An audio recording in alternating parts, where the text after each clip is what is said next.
안녕하세요. 꿈틀꿈틀 차트 보는 왕지렁이 차왕입니다.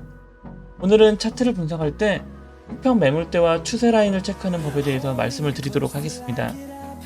수평 매물대라고 하는 것은 코인의 가격이 일정한 가격에서 지지를 받거나 저항을 자주 받을 위치를 체크해서 코인의 가격의 상승폭 또는 코인 가격의 하락폭을 체크할 수 있는 주요한 위치라고 생각하시면 좋을 것 같고요.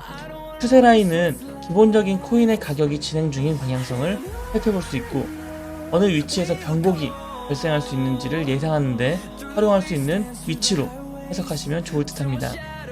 우리네 분들께서도 차트를 분석할 때 오늘 말씀드릴 이 수평 매물대와 추세 라인을 활용하여 투자에 도움이 되시길 바라면서 오늘 교육 진행하도록 하겠습니다.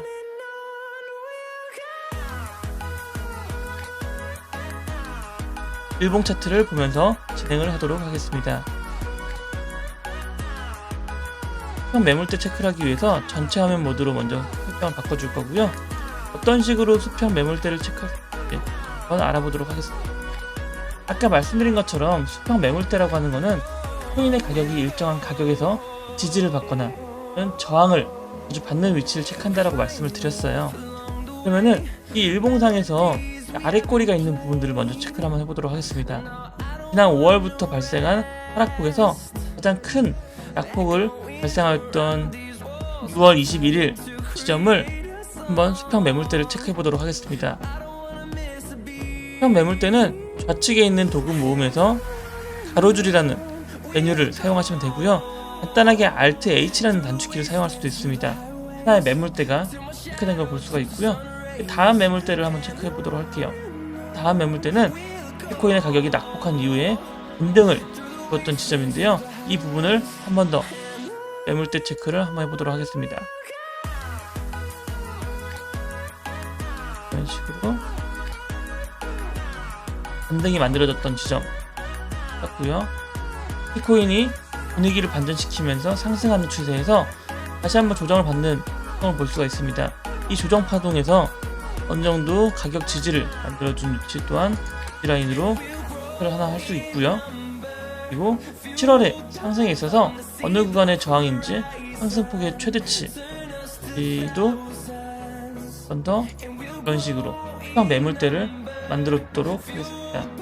그 다음으로 체크할 수 있는 부분들은 지난 4월에서부터 5월 하락이 시작되었을 때 5월에서 한 번 더 반등을 보여주었던 지점이 있습니다. 이 위치 또한 중요한 지점이기 때문에 이런 식으로 수평 매물대를 체크 한번 해보도록 하겠습니다. 4월에서부터 하락이 발생했던 이 낙폭이 가장 큰 지점도 이런 식으로 라인을 만들어 주도록 하겠습니다. 기본적으로 이제 수평 매물대 구간을 체크해 봤고요.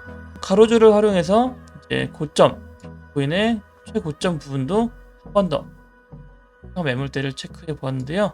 이 수평 매물대가 어떠한 방식 때문에 중요한 위치로 확인될 수 있는지 한번 살펴보도록 하겠습니다. 자세히 보시면은 1390만원 위치에 반등을 보여주었던 점은 지금 보시는 이 구간 2021년 2월 부근에 만들어 주었던 저점 부분과 유사한 위치에 존재하는 걸 볼 수가 있고요. 이 위치에서 반등이 일어나는 부분들은 이 위치에 있던 매물대 매수자들이 실제 가격이 이 정도 위치까지 내려왔을 때 강력하게 매수세가 들어왔다는 것들을 확인해 볼 수 있는 자리라고도 볼 수가 있을 것 같습니다. 그리고 이 구간에서 상승을 만들어 줄 때에도 어느 정도 고점에서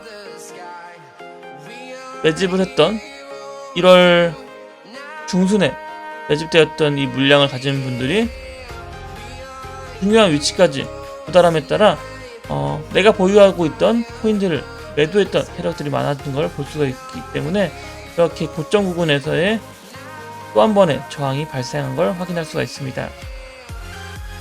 그리고 지금 이 매물대의 이미지를 보시면은 이 비트코인이 4월부터 5월까지 큰 낙폭을 보여준 부분들도 어느 정도 해석할 수가 있습니다. 자세히 보시면은 비트코인은 2021년 1월부터 2021년 4월 15일까지 큰 조정 없이 상승을 확인할 수가 있습니다. 비트코인의 가격이 1월부터 4월까지 급격하게 상승하다 보니까 사실 중요한 매물대를 구축할 여력 없이 한 번에 큰 상승을 보여주었다고도 볼 수가 있는데요. 그러다 보니 비트코인이 4월에서 고점을 달성한 이후에 하락폭 또는 조정폭이 발생할 때 실질적으로 낙폭 자체가 클 수밖에 없었습니다. 어느 정도 지지를 할 수 있는 매물대가 약했던 부분도 사실이고요. 지금 보았던 중요한 매물대에 대한 부분들에서 반등을 해주는 모습을 보여주었지만 실질적으로 이 부분에서 다시 한번 하락을 받을 때 중요한 이 1차 매물대가 무너지는 순간 큰 폭으로 하락할 수밖에 없었던 모습을 보여줄 수 있는 거죠. 3,390만원에서 반등을 보여주었던 모습은 실질적으로 2021년 1월에 만들어주었던 강한 매물대가 지지를 해주었기 때문이라고 볼 수가 있겠죠. 그럼 다시 한번 비트코인이 하락 후에 상승하는 패턴에서 어떠한 흐름대로 흘러갔는지를 이 수평 매물대를 확인해 보도록 하겠습니다. 지금 보시면은 수평 매물대 상에서 7월 말 이 지금 4,750만원에 대한 저항을 돌파하는 모습을 보여주었습니다. 하지만 1차적으로 한번 저항이 맞고 다시 떨어지는 모습을 보여주었지만 이 21선에 대한 지지를 받으면서 강한 상승을 만들어 주었을 때 다시 한번 5,490만원까지 거의 1,000만원 이상의 큰 상승을 보여주었지만 큰 상승을 통해서 만들어 올라갔을 때 발생할 이제 매물대가 긴 부분들이 생기기 때문에 이번 상승 같은 경우에는 상승을 하게 되면서 이러한 매물대를 충분히 만들어 주었던 부분들을 볼 수가 있습니다. 네, 지금 지저분한 텍스트를 한번 지웠고요. 비트코인이 지난 4월 만들어 주었던 고점 대비 큰 낙폭을 4월부터 6월까지 보여주었다고 말씀을 드렸는데요. 지금 이렇게 만들어진 낙폭이 이번 지금 상승 추세 이후에 하락을 할 때에도 발생할 수 있는지에 대해서 체크하면은 사실 그 확률은 상당히 적다고 생각을 하고 있습니다. 지난 4월 고점을 찍을 때까지는 비트코인의 가격이 연초 대비 큰 상승을 보여주면서 뚜렷한 저항 라인 없이 또한 뚜렷한 매물대 구축 없이 상승을 했던 모습을 보여주었지만 이번 같은 경우에는 지난 연초에 발생했던 상승폭에서 또는 하락폭에서 만들어주었던 이 빈 매물대를 어느 정도 채워주는 모습을 보여줬기 때문에 비트코인의 가격이 한 번에 하락을 하더라도 큰 하락이 발생하지 않고 만약에 하락을 한다면은 반등을 하는 모습을 보면서 하락을 하는 확률이 높을 거라고 생각을 합니다. 그렇다면 충분히 탈출할 수 있는 시간도 줄 수가 있겠죠. 하지만 이렇게 지금 부정적인 시선으로 바라보진 않고요. 저 같은 경우에는 비트코인의 상승을 추측하고 있는 상황입니다. 그 이유에 대해서는 지금 말씀드릴 이 추세 라인을 한번 설정을 하면서 다시 한번 말씀을 드리도록 하겠습니다. 그럼 이렇게 가로줄을 통해서 수평 매물대를 저희가 체크해 봤는데요. 추세 라인 같은 경우에는 어떤 식으로 체크할 수 있는지 같이 알아보도록 하겠습니다. 추세 라인 같은 경우에는 왼쪽에 있는 도구 메뉴에서 이 확장이라는 선을 한번 활용을 해볼게요. 이 확장이라는 선을 통해서 지난 4월과 5월의 고점 구간을 연결해주는 추세 라인을 한번 만들어 보도록 하겠습니다. 이런 식으로 추세 라인을 한번 만들어 보았고요. 그 다음으로 상승할 때 보여주었던 1월 말의 저점과 4월 23일에 만들어 주었던 저점, 그리고 하나 더 2월 28일의 저점과 4월 23일의 저점, 이렇게 라인을 체크해 볼 수가 있고요. 이러한 부분은 대추세로 저희가 체크해 볼 수 있는 부분들이라고 생각을 하시면 좋을 것 같습니다.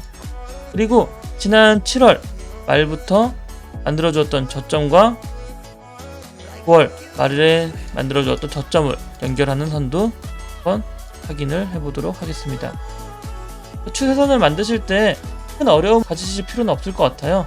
이런 식으로 내가 보는 데 있어서 저점 라인과 저점 라인, 고점 라인과 고점 라인을 먼저 자유롭게 추세선을 만들어 보시면 될 거라고 생각하고 있습니다. 조금 더 현재 상황을 디테일하게 체크하기 위해서 1시간 봉을 기준으로 추세 라인을 추가적으로 한번 확인을 해보도록.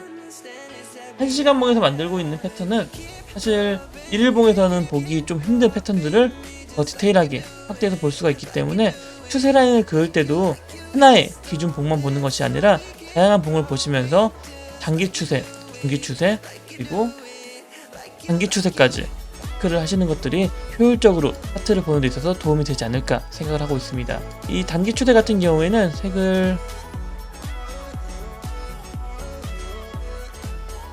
강홍색으로 해서 한번 체크를 해볼게요. 단기 추세에 있어서는 이렇게 만들어졌던 저점과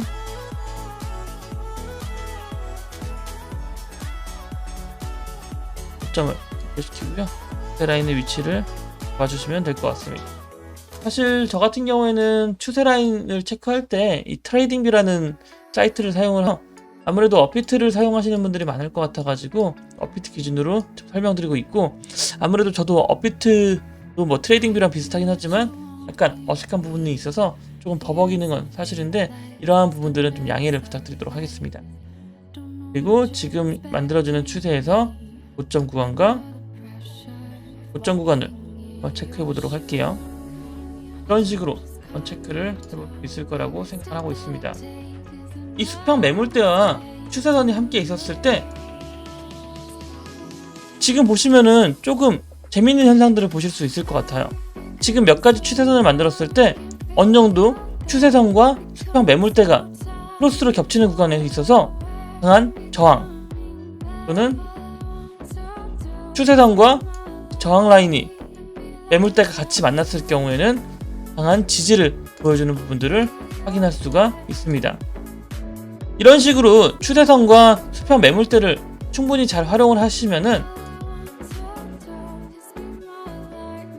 투자를 하는 데 있어서 정말 중요한 요소로도 활용을 할 수 있다라고 생각을 해요.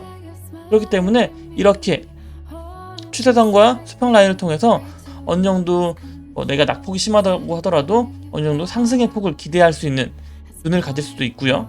그리고 지속적으로 상승을 만들더라도 어느 정도 선에서는 상승에서 하락으로 공곡이 발생되는 지점들을 미리 체크할 수 있는 눈을 가질 수가 있기에 이러한 추세 라인과 그리고 매물대 설정하는 부분들은 차트를 분석하는 데 있어서 가장 중요한 요소라고 생각을 하고 있습니다.